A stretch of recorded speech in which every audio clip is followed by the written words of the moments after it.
Hoy es lunes 18 de mayo, hasta el momento sí, ahorita les cuento.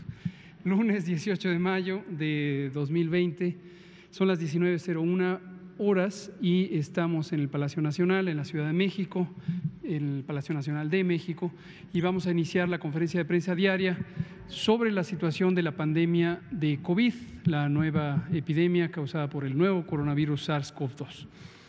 Hoy, en principio, me voy a enfocar yo a el informe técnico, como lo hacemos todos los días, y estamos viendo ahorita, solo que tuvieron un pequeño contratiempo, si nos pueden acompañar colegas del Instituto Mexicano del Seguro Social y de la Secretaría del Trabajo para darles comentarios iniciales sobre lo que presentaremos más formalmente mañana del protocolo de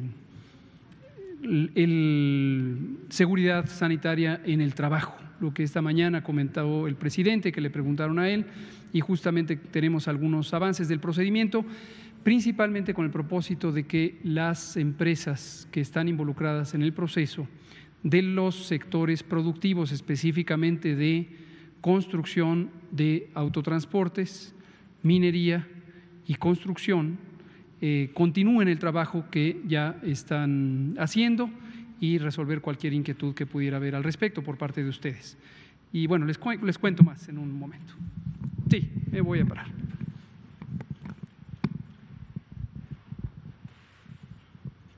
Si no nos acompañaran los colegas del IMSS y de Secretaría del Trabajo, no hay problema, yo con mucho gusto lo comento también.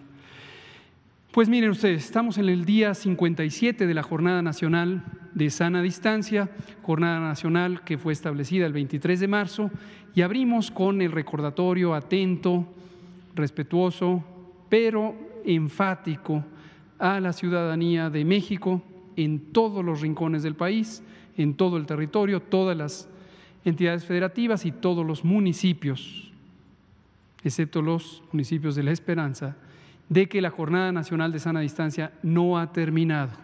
Todavía faltan 13 días, más lo que resta del día de hoy, para que esta jornada concluya. Esta jornada, además, no sobra recordárselo a quienes han pensado que ya acabó, incluye la suspensión provisional de todos los trabajos que no hayan sido clasificados como esenciales en el acuerdo del secretario de Salud de fecha 31 de marzo, que fue publicado en el Diario Oficial de la Federación. La lista es muy clara, es una minoría de sectores económicos, sectores laborales que fueron considerados como esenciales. Todo lo demás no es esencial y debe estar cerrado. Lo segundo, que nos preocupa menos porque ha seguido muy constantemente la indicación, es el sector educativo. Se suspendieron las clases en todos los niveles educativos, en las escuelas que pertenecen al sector público, al privado o al social, y así permanecerán hasta nuevo aviso. Y lo tercero es la actividad social, la actividad recreativa, que ocurre mayormente en el espacio público, y espacio público es todo lo que no sea la casa, básicamente para fines prácticos. Obviamente las empresas que son privadas tampoco son espacio público, pero son espacios de congregación. Entonces, plazas, jardines, playas, museos, teatros, cines, salas de concierto, todo debe permanecer sin actividad y no debe haber congregaciones públicas en las plazas abiertas o cerradas, los recintos cerrados, donde se concentren más de 50 personas. Esta es la Jornada Nacional de Sana Distancia. No desaprovechemos todavía casi una semana completa, más una semana completa, que en este momento son fundamentales en la medida, ya están nuestros compañeros del IMSS, ahorita los presentamos, en la medida en que estamos en el momento de máxima transmisión del virus SARS-CoV-2. Entonces, por favor, no lo desaprovechemos. Y cierro diciendo esta parte introductoria, que cuando se levante la Jornada Nacional de Sana Distancia, es decir, el 1 de junio, el 31 es domingo, hay un periodo de transición, pero el lunes 1 de junio, no piense la ciudadanía, por favor que esto quede registrado, no piense la ciudadanía que el 1 de junio volvemos a la normalidad, volvemos a todas las actividades que veníamos realizando. No va a ser así, no va a ser así. La manera en que va a ocurrir es que en cada estado, en cada entidad federativa, anticipadamente al 1 de junio, en el fin de semana anterior al lunes 1 de junio, presentaremos el estado que guarda la epidemia de COVID en cada uno de los 32 entidades federativas y estará representado por un semáforo del riesgo epidemiológico que considera diversas variables que ya hemos explicado, pero las reexplicaremos, de modo que usted va a poder saber en el estado en el que reside cuál es la condición epidémica de COVID. Y derivado de ello, habrá indicaciones sobre si en su entidad federativa se abren las actividades públicas y las actividades laborales o no. Entonces, no piense que ya se acabó la Jornada Nacional de Sana Distancia, no piense que el 1 de junio es volver a la completa normalidad. Y justamente hoy que vamos a comentar sobre la nueva normalidad, vamos a hablar de este tránsito a lo que llamamos nueva normalidad, que es una recuperación ordenada, escalonada, planeada, supervisada de las actividades laborales para que las actividades laborales sean seguras en términos de los cuidados necesarios para no contagiarse de COVID. Empecemos con el informe técnico. Tenemos que a nivel mundial 4.618.821 personas desde que inició esta epidemia en los primeros días de enero de 2020 han tenido COVID y esto ha sido confirmado por alguno de los mecanismos de confirmación, mayormente pruebas de laboratorio. De este grupo, 1.182.990 personas, que representan el 26%, lo han tenido en los últimos 15 días y esta es la parte activa de la epidemia. La distribución en los distintos territorios o continentes del mundo es desigual y en este momento tenemos en América la mayor carga de enfermedad reciente. Le sigue Europa, que ya va en un descenso rápido, y por favor no pierdan de vista el Mediterráneo Oriental, que ayer estaba en un poco más de 10.6, si no recuerdo mal, y hoy está en 11.2, y lo mismo otras regiones. La siguiente, por favor. La tasa de letalidad global está en 6.8 y se ha mantenido estable ya por varios días. En México, 51.663 personas han tenido COVID desde que empezó la epidemia en México, que fue el 28 de febrero de 2020 cuando se detectó el primer caso.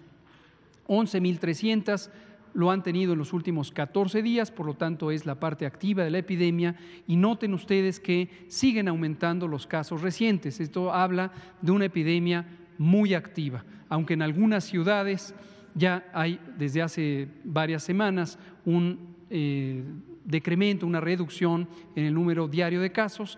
En otras regiones como el Valle de México se encuentra en una meseta, en una estabilidad relativa, pero alta, muy alta, el punto más alto de ocurrencia de casos nuevos, y en algunas más, en varias más, hay un aumento progresivo.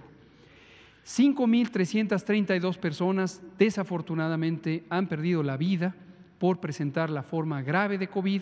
COVID es una enfermedad que tiene todo un espectro, no son enfermedades distintas, la grave y la leve, simplemente es un espectro. Hay personas, afortunadamente la mayoría, en general se estima 8 de cada 10, que tienen solamente la parte leve del espectro de enfermedad.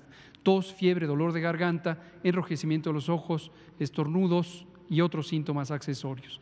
En cambio, hasta 20% pueden tener una enfermedad suficientemente importante para requerir hospitalización, y dentro de ese 20%, el 5% del total requieren manejo en terapia intensiva, manejo avanzado, ventilación mecánica y otros elementos de soporte vital avanzado. 177.133 personas han sido estudiadas, quiere decir reconocidas como que fueron casos sospechosos, y en su momento fueron identificadas como casos confirmados, los 51.633, o fueron descartadas como 98.567. La siguiente, por favor.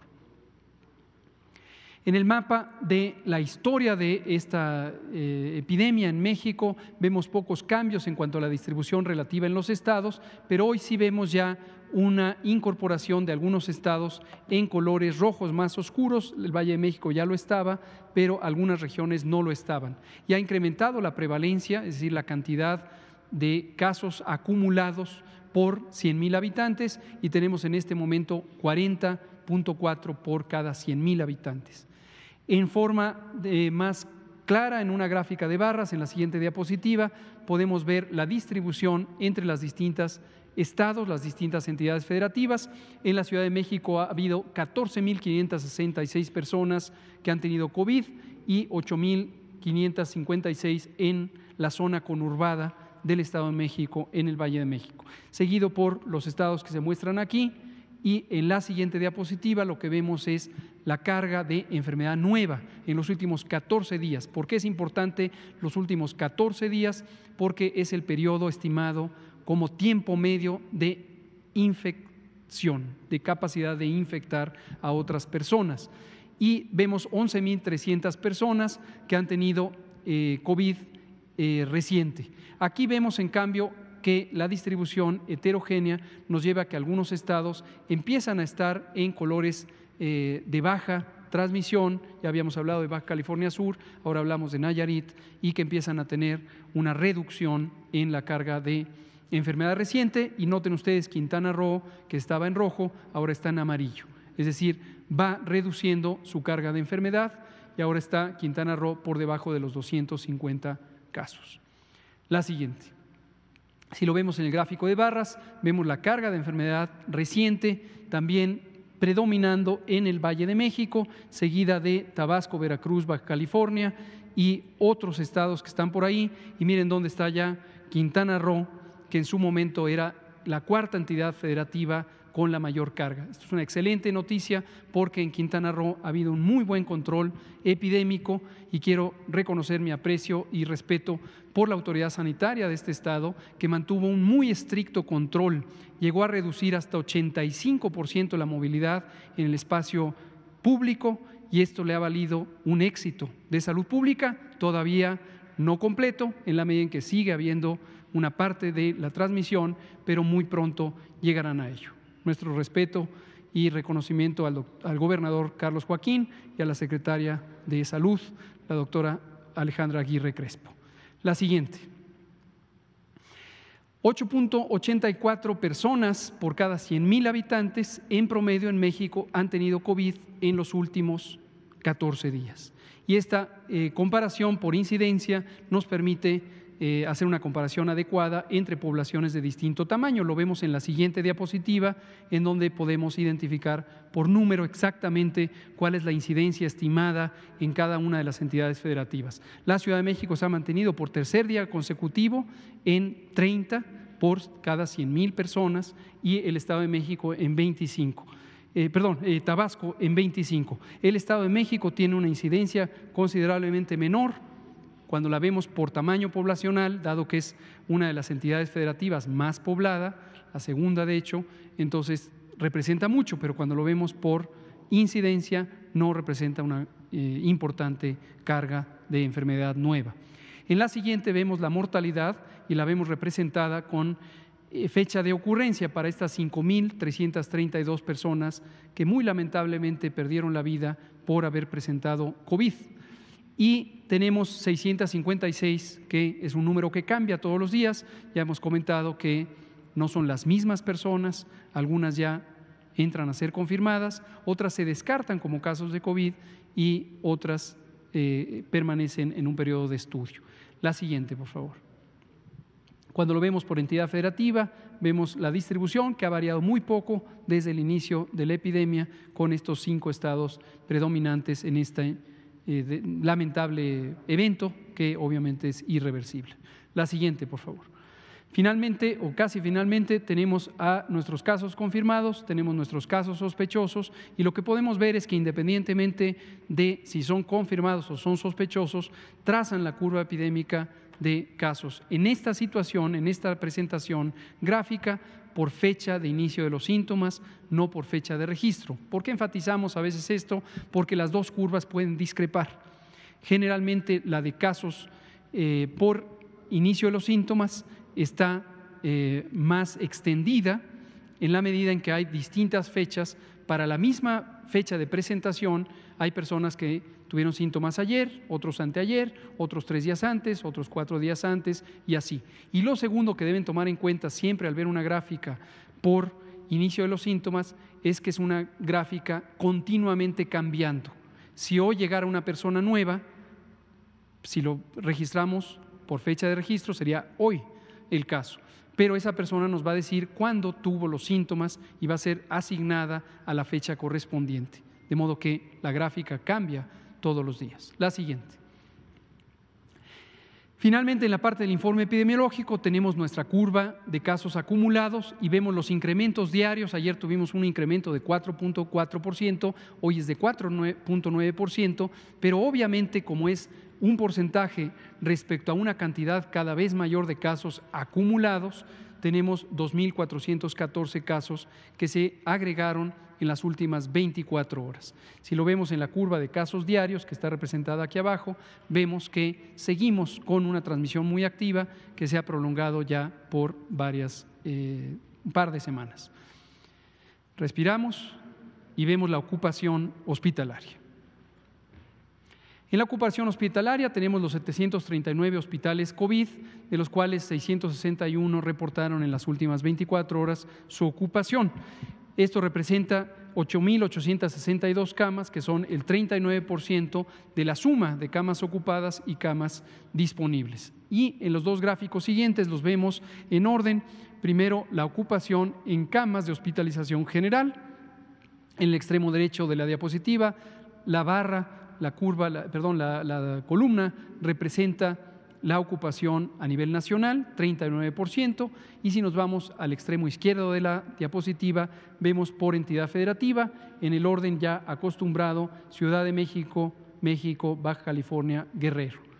77% de ocupación hospitalaria en la Ciudad de México. Y en la última vemos la ocupación hospitalaria en terapia intensiva, si nos pasan la siguiente diapositiva, 32% a nivel nacional, en el extremo derecho de la gráfica, y 66% para la Ciudad de México, 56% para Baja California, 55% para el Estado de México y así sucesivamente. Me parece que es la última, pero había otra adicional. Cuando hemos presentado la ocupación hospitalaria, a veces existe la pregunta de ¿y cuántos hospitales COVID hay? Está el número, pero lo que no se ha apreciado es cómo ha ido cambiando a lo largo del tiempo el número de hospitales COVID. Y esto es producto de los esfuerzos de reconversión hospitalaria y de expansión hospitalaria. Un ejemplo muy concreto, en la Ciudad de México iniciamos con 5 hospitales COVID de los que pertenecen a la Secretaría de Salud del Estado de México, obviamente además del IMSS, el ISSSTE, Pemex y los demás instituciones, pero eran 5 de la Ciudad de México. Y hace ya varias semanas se amplió a 10 hospitales COVID. Ese es el tipo de reconversiones que se van haciendo. Empezamos el 24 de abril, es un corte arbitrario, por supuesto los hospitales han estado ahí desde siempre, pero fue cuando los empezamos a designar formalmente como COVID y no COVID y empezamos con el sistema de información. 645 hospitales, después tuvimos un ascenso rápido, tuvimos que hacer un reajuste cuando algunos de los ventiladores no habían llegado todavía y obviamente no teníamos toda la capacidad de que fueran hospitales COVID. Redujimos un poco y recuperamos la capacidad aproximadamente 8 o 9 días después, el 11 de mayo, cuando ya tuvimos esa cantidad que se ha continuado en incremento. En la última diapositiva lo vemos en el número de camas que también es importante identificar. Todo esto es la perspectiva nacional.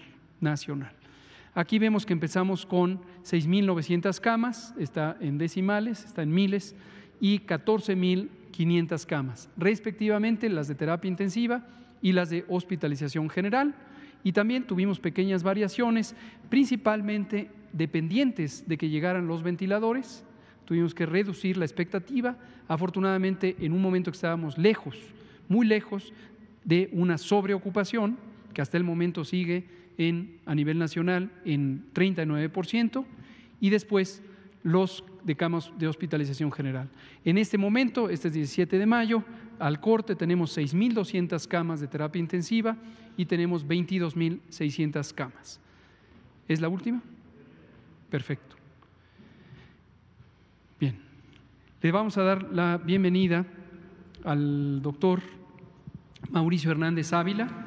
El doctor Hernández Ávila es el director de prestaciones económicas y sociales del Instituto Mexicano del Seguro Social, y hoy nos viene a comentar sobre algunos de los elementos que estuvimos intensamente trabajando y ajustando el fin de semana. Daré una síntesis en pocas palabras. El tema es la reapertura de las actividades económicas o las actividades productivas. Ya dijimos de estos tres sectores: construcción, fabricación de equipos de automóviles, la industria automotriz, y construcción, ¿sí? Y minería, construcción y fabricación de automóviles. Estos tres sectores fueron considerados esenciales, se incorporaron a partir del acuerdo secretarial del pasado jueves 14 de mayo, como esenciales, pero dejamos muy en claro, incluso tuvimos que publicar un segundo acuerdo aclaratorio el viernes 15, que no entrarían en operaciones de manera inmediata. Esto es fundamental. ¿Por qué razón? Porque para poder entrar en operaciones necesitan establecer protocolos de seguridad sanitaria. Y esto no es solamente escribir un librito y tener una guía, es implantar esos protocolos. Para llegar a esa decisión, desde semanas atrás estuvimos trabajando en un grupo multisectorial designado por el presidente y que proviene también del acuerdo secretarial del 31 de marzo, que establece que al término de la Jornada Nacional de Sana Distancia, la Secretaría de Salud, trabajando conjuntamente con la Secretaría del Trabajo y la Secretaría de Economía, establecerían las condiciones para un regreso ordenado a las actividades. Y, desde luego, el Instituto Mexicano del Seguro Social es la institución mexicana que mayor experiencia tiene en materia de seguridad e higiene en el trabajo. Específicamente hay una coordinación o dirección al respecto, y que hoy está afiliada a la Dirección de Prestaciones Económicas y Sociales, que encabeza el doctor Hernández. Termino la historia diciendo: a lo largo del fin de semana hubo conversaciones muy productivas con los sectores a través de sus cámaras de representación, y también algunas empresas que fueron invitadas a mesas de diálogo coordinadas por la Secretaría de Economía y después en conjunto también con Trabajo, Salud y el Seguro Social. Y de ello derivó un mecanismo que tiene dos propósitos, entre muchos otros, pero los dos principales es tener un mecanismo que garantice el registro oportuno de estos protocolos y la constatación de que los protocolos derivan o están alineados a los lineamientos de seguridad sanitaria que establece el Gobierno federal a través de la Secretaría de Salud, conjuntamente con el Seguro Social, la Secretaría de Economía y la Secretaría del Trabajo. Y segundo, y que además esos protocolos están implementados. Y segundo, que esto se haga de manera expedita, sin burocracia, sino con el mejor ánimo de lograr que las actividades empiecen en funcionamiento, pero lo hagan de una manera ordenada y segura.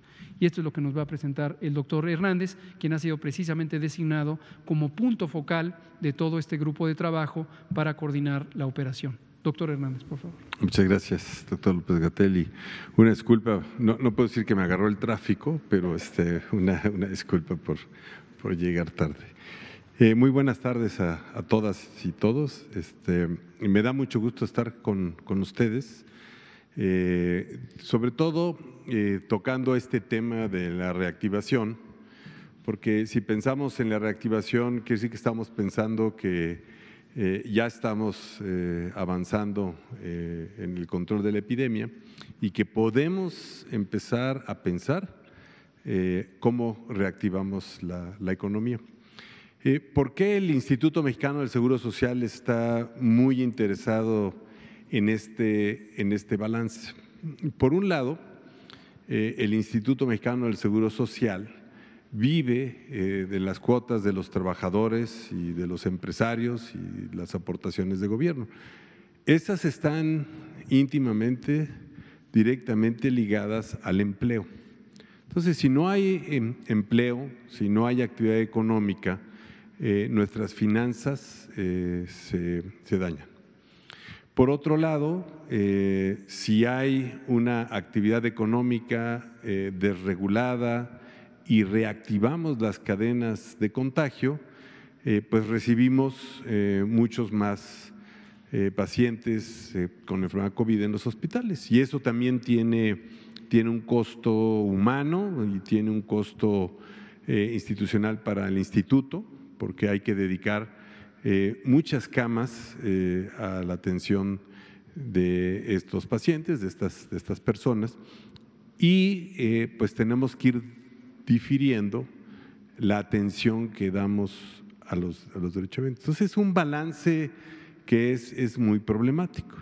Entonces nosotros hemos planteado desde el instituto una serie de principios y una serie de reglas, que es lo que les quisiera yo presentar hoy. Primero, los principios, que es privilegiar la salud, privilegiar la vida. Ahí pues estamos todos conscientes de que esto es muy, muy importante. El segundo es una economía moral con eficiencia productiva, que sea cuidadosa de la salud de los trabajadores y que sea cuidadosa de esta nueva realidad que tenemos ahora con cadenas de transmisión. ¿Por qué? Porque en el momento en que activamos el trabajo, activamos una cadena muy importante de transmisión, que es el transporte, porque ahí entramos en contacto con muchas personas. Segundo, activamos otra cadena de contagio extraordinariamente importante también, que es el ambiente de trabajo. Entonces tenemos que cuidar las dos para ir avanzando. Otro principio es solidaridad con todos y no discriminación. Aquí pensamos, por ejemplo, en los pacientes vulnerables a las formas más graves de COVID, que son personas que viven con enfermedades crónicas, con diabetes descontrolada o hipertensión. Y aquí lo que estamos pidiendo a los empleadores es que no haya despidos ni marginación hacia las personas con estas enfermedades. Eso es muy, muy importante. Segundo, también, como ustedes saben, todas las actividades educativas ahorita están en casa. Y ciertamente las mujeres son las que más se involucran en esa supervisión y cuidado en casa. Entonces también estamos pidiendo y vigilando con los empresarios que las mujeres trabajadoras no pierdan sus empleos por esta desventaja, sino que haya tolerancia, que haya buenas formas para hacerlo. Entonces, en ese sentido. Y desde luego una responsabilidad compartida, público y privada. Tenemos 3 ejes de acción que hemos definido. Uno es el de vigilancia epidemiológica, y aquí les hablaré de esta vigilancia que tenemos en el instituto sobre las incapacidades temporales para el trabajo. Luego me meteré más de lleno en cómo estamos minimizando las cadenas de transmisión en el ambiente de trabajo, y no hablaré de fortalecer la cobertura médica, eso ya lo han hablado aquí, ha venido el doctor Víctor Borja y no lo voy a abordar en este momento. La siguiente, por favor. Entonces, estas son las visualizaciones que tenemos de las incapacidades. Son muchos datos que están aquí puestos, pero estos son datos que vienen desde 2009 2009 hasta el 2020. Entonces, ¿para qué nos sirven estos datos? Bueno, nos sirven para reconstruir la historia de las empresas, qué tan buenas son para disminuir las cadenas de contagio. Nos permite ver el curso de la epidemia a nivel país. Sí, miren, aquí está el pico de incapacidades que está relacionado con COVID, se ve muy claramente. De la vista estatal tenemos también de la vista nacional tenemos una vista estatal. Este panel que se ve aquí en realidad es un mapa vivo que tiene los datos de las incapacidades a nivel estatal. Y finalmente, aquí está la historia de una empresa. Entonces, ¿qué es lo importante de este gráfico? Si se fijan, aquí empieza la época invernal y aquí estamos en las semanas actuales de mayo. Entonces podemos ver que vino de una época invernal no muy mala, ¿no? Y en las últimas semanas ha tenido un brote, pues diríamos, epidémico. Tuvo en 3 días, en semanas, tuvo 90, aquí la escala es de 30, perdón que no se ve bien. Y aquí ya empezamos a ver, como ya se empieza a clasificar correctamente, esta coloración verde es ya que el médico pensó exactamente que era COVID.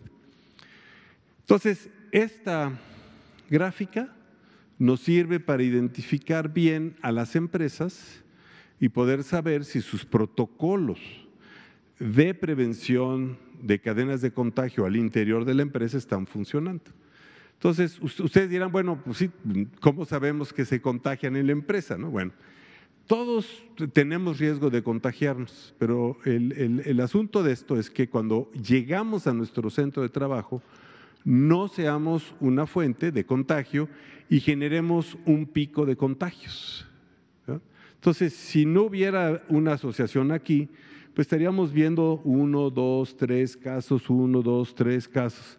Pero como ustedes pueden ver, hay momentos en los que los casos coinciden en el tiempo, están fuera de la frecuencia esperable desde un punto de vista estadístico y nos permite decir, sí, en esta semana tuvimos un brote. Entonces, esto nos va a permitir ver a las empresas, cada empresa tiene un gráfico de este tipo y vamos a poder visitar a esas empresas o platicar con nuestros amigos de la Secretaría del Trabajo y decirle, oye, ¿por qué no visitas a estas empresas? ¿No? Parece que no están cumpliendo bien sus protocolos. La siguiente, por favor. Aquí ven un poco con mayor detalle el mapa estatal y pueden ver por lo menos que no se ven los estados típicos, ¿verdad? No se ve Baja California, no se ve la Ciudad de México ni el Estado de México, se ve Tabasco y se ve Nayarit. ¿Por qué está tan diferente? Porque aquí lo que estamos analizando es el sector de la construcción. Entonces, no hay un exceso en los otros estados, solamente en Tabasco y solamente en Nayarit y en Baja California Sur se ven esos excesos de incapacidades temporales que se ven en rojo y habría ahí que ver, bueno, se le puede dar un zoom y podríamos ver qué empresa es. Si me pasan la siguiente. Este es el global, por ejemplo. Sabemos que las empresas con la actividad económica en la construcción, identificamos en lo que va del año 10,000 casos de enfermedades respiratorias, incapacidades ya marcadas por COVID, tenemos 2,496, enfermedades respiratorias que no están identificadas como COVID, 6,000. Entonces, esto es de enero a la última semana de abril, la primera de mayo. Este sistema tiene 2 días de retraso, más o menos, en lo que el trabajador obtiene su incapacidad y llega al tablero, o sea que es bastante sensible. La siguiente, por favor. Entonces, ahora sí, aquí, este parche negro de aquí, que está aquí, dice actividad esencial, ¿no? Y aquí dice el nombre de la empresa, ¿no? No lo voy a decir para no balconear a nadie. Entonces vemos su historial y vemos, no, sí, está altísima, ¿verdad? En las últimas semanas del 20 está muy alta comparado con el pasado. No es una empresa muy bien portada, pero se ve claramente que aquí tuvo un exceso. Ahora véanlo ya en un zoom. Aquí el 1, el 2, el 3 son las semanas, y ustedes ya se la saben porque el doctor López-Gatell siempre habla de semanas epidemiológicas.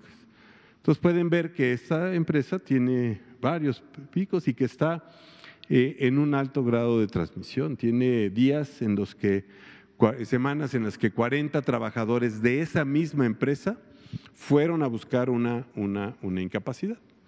Entonces, sí nos permite tener un visor hacia las empresas y esto es lo que estaremos utilizando para vigilar el comportamiento de las empresas. Estas incapacidades, para los que no están familiarizados con ella, porque no son asegurados, es una incapacidad temporal para el trabajo. Yo tengo un cuadro de influenza, voy a mi médico familiar, me diagnostica con influenza, me da una incapacidad, esa incapacidad me da un subsidio temporal, voy al banco y tengo un subsidio económico equivalente al 60% de mi salario para poder sobrellevar ese episodio de enfermedad. Cuando es relativo al trabajo, por ejemplo, si fuera un médico, pues tendría el 100% de su salario, porque ahí diríamos si es una enfermedad de influenza o COVID y es por riesgo de trabajo, entonces tiene 100%. Entonces son estadísticas muy sensibles y válidas. La siguiente. Entonces, bueno, eso es cómo vamos a ir vigilando los impactos y esas cadenas de transmisión las podremos conectar con los semáforos que tendrá la Secretaría de Salud. Ahora, ¿cuál es el objetivo? Dijimos, un retorno saludable, gradual, ordenado y cauto hacia el trabajo. Y aquí estamos usando pues, toda la experiencia que tiene el Instituto Mexicano del Seguro Social en salud en el trabajo. Y lo que estamos proponiendo son medidas que son pues, el ABC de lo que es la seguridad de higiene en el trabajo. Medidas de ingeniería.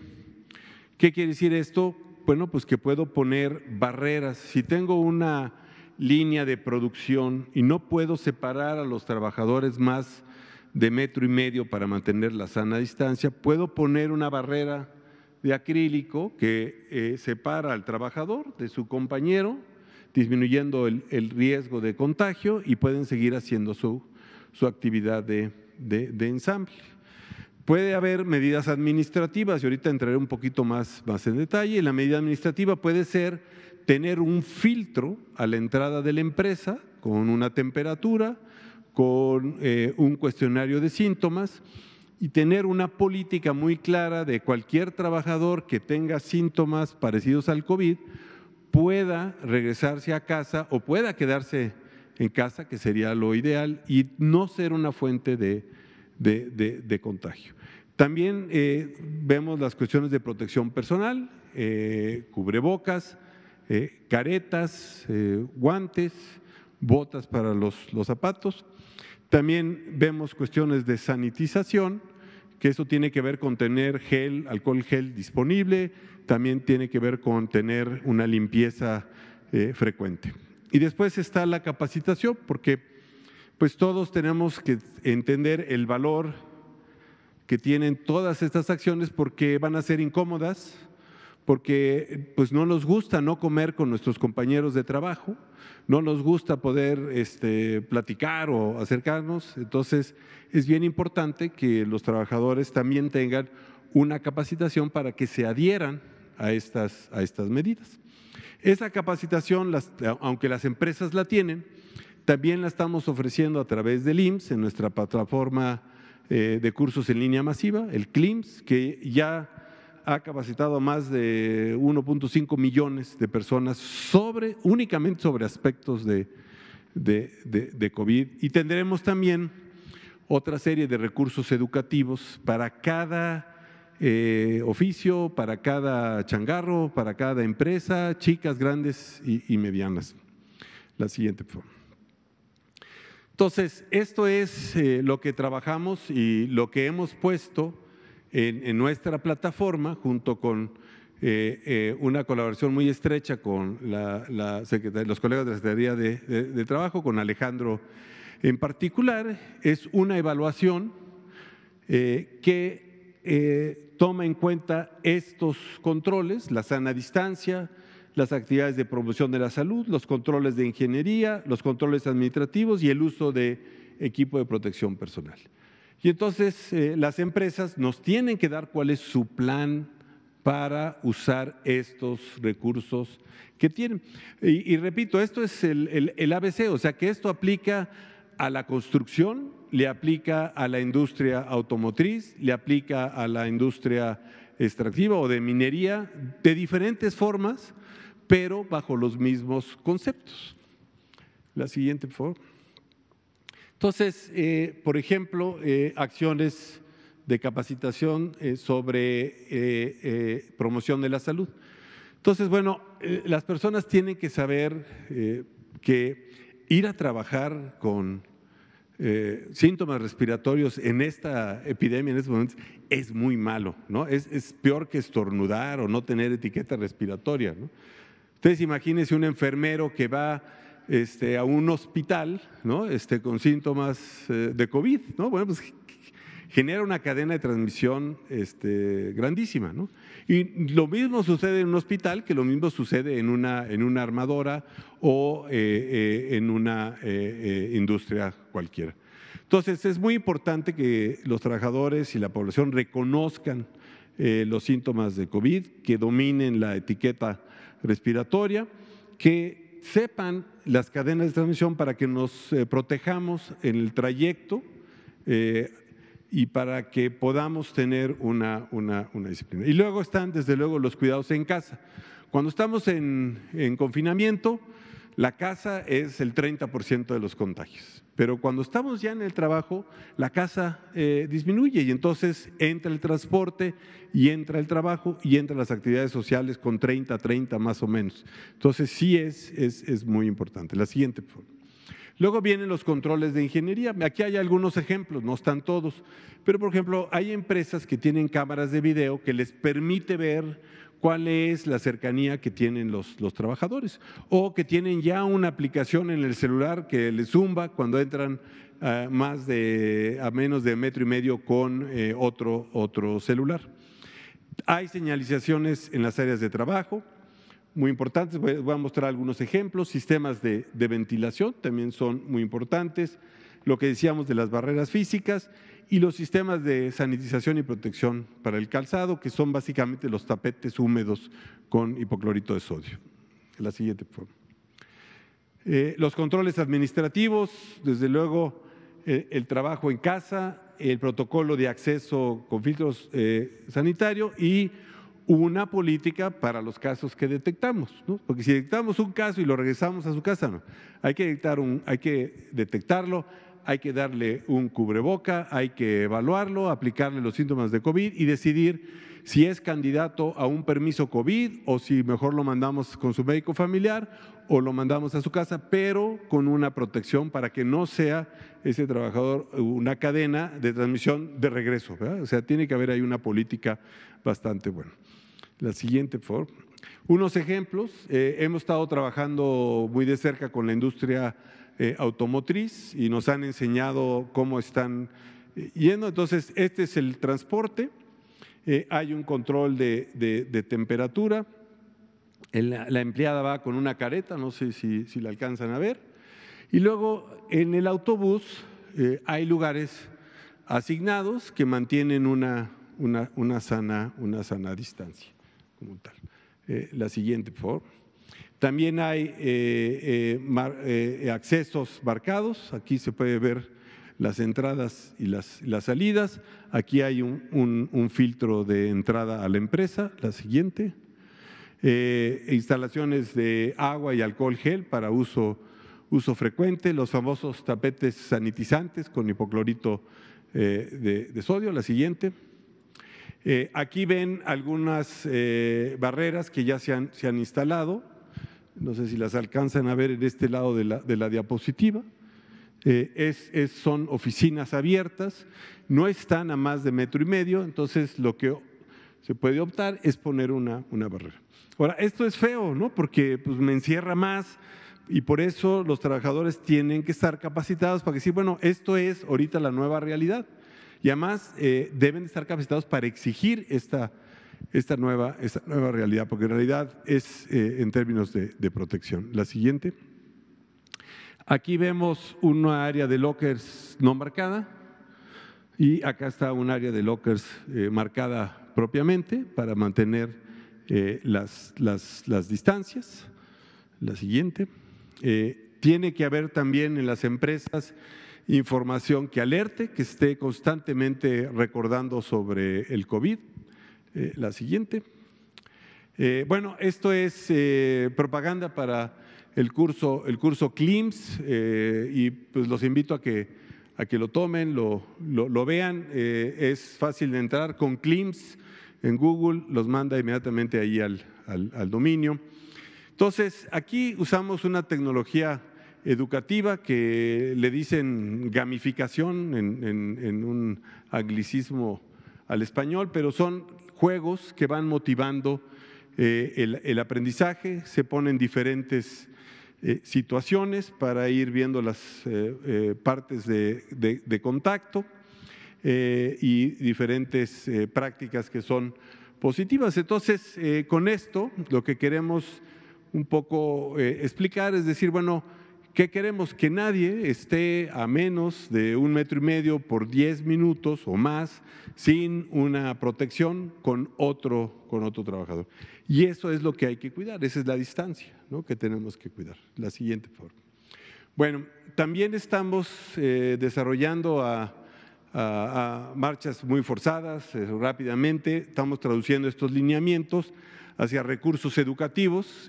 Aquí está específicamente el de la construcción, pero hay para el taxista, para el peluquero, para el salón de belleza, para un restaurante y hemos ido haciendo una colección. También estos recursos están en CLIMS, son gratuitos, los puede bajar cualquier persona. Todos tienen más o menos el mismo formato. Y lo que hacemos es adaptar estas medidas de ingeniería, administrativas, de barrera, de sanitización, a los contextos en los que se va a dar la relación. La siguiente, por favor. Entonces, bueno, volvió a salir el CLIMS aquí, está bien. Bueno, aquí, miren, acumula ya 1,5 millones de inscritos en 4 meses y con un 75% de eficiencia terminal. Realmente es una plataforma muy versátil. El doctor López-Gatell la conoce porque en la influenza pasada utilizamos también esto, no tan exitosamente, pero lo utilizamos. La siguiente, por favor. Perdón. Aquí, a este curso ya, en recomendaciones para el trabajo seguro, que pusimos hace 2 días, ya tenemos 23,000 alumnos. Es una plataforma muy robusta, pueden estar conectados 10,000, 15,000 gentes al mismo tiempo sin ningún problema. Ok, la siguiente, esta ya la vimos. Entonces, la otra cadena de transmisión, porque ya se la debo al doctor López-Gatell, porque cuando presentamos esto me dijo, ¿y el transporte? Entonces dijimos, bueno, ¿cómo podemos abarcar el transporte? Lo estamos viendo como empresa, o sea, el transporte también es una empresa. Tiene patrones, tiene trabajadores y tiene usuarios. Entonces ya estamos desarrollando todo el sistema de verificación para que podamos ir atajando las tres áreas. Y entonces es más difícil, pero con la participación de las autoridades municipales, con las cámaras, estamos avanzando. Nos hemos reunido, Alejandro no me dejará mentir, varias veces ya con las cámaras que tienen influencia en este sector. La siguiente, por favor. Finalmente, pues pasaremos a la nueva realidad, que es el semáforo, y estaremos a partir del 1 de junio con amigo ahora que nos va a decir quién puede salir y quién no puede salir a la calle y cuánta actividad tenemos. Entonces, esto es fundamental porque esto es lo que nos va a proteger de que no haya un rebote importante de transmisión. Entonces, pues muchas gracias, y quedo atento a sus comentarios. Muchas gracias, doctor Mauricio Hernández, director de Prestaciones Sociales y Económicas del Seguro Social. Y nos acompaña también el maestro Alejandro Salafranca, quien es el titular de la Unidad de Trabajo Digno de la Secretaría de Trabajo y Previsión Social, que, como ya se ha comentado, es parte del grupo de trabajo técnico que hemos estado configurando esta situación, también con los colegas de la Secretaría de Economía. Y pues esto es, mañana vamos a hacer una presentación más formal de todas las implicaciones que esto tiene, pero como lo pidió el presidente y nos da mucho gusto, este es un foro técnico en el que presentamos detalles técnicos y por eso quisimos adelantarlo desde ahora. Está abierto a preguntas y respuestas. Usted, por favor, usted que quedó pendiente el otro día, y usted. Gracias. Y Carlos. Gracias, doctor Gatell. Muy buenas noches. Saturnino Reyes, de Diario Locutor. Muy interesante lo que nos acaban de presentar ahorita, y sobre todo para las personas y las empresas. Me gustaría saber, en el sentido del informe que usted acaba de dar, doctor Gatell, en cuanto a las defunciones. Ahorita sabemos que desafortunadamente todo México es territorio COVID, y sí me gustaría saber, en una medida de Olimpiadas, sabemos que la medalla de oro se la está llevando el COVID. Me gustaría que nos presentara, sé que a lo mejor ahorita en este momento no lo tiene, y si tuviese una idea que nos los dijera, ¿quién se está llevando la medalla de plata en enfermedades aparte del COVID, y quién la de bronce, perdón? Porque se habla mucho de muertes por COVID, inclusive hasta hacen memes en las redes sociales de mata a tu esposo y le van a poner ahí que fue por COVID. Entonces, sí me gustaría saber que nos dijera, porque hoy las personas en su casa únicamente conocen la muerte del COVID y se están olvidando de las otras que hay, y sí me gustaría saber también en este lapso que de las personas que están falleciendo aparte de COVID, de qué otras enfermedades están padeciendo. Y la segunda y última, por lo regular, los reportes de muertes de personas, a lo mejor te contagiaste en la calle, saliste, X, pero ¿qué pasa con las personas que están en condición de calle?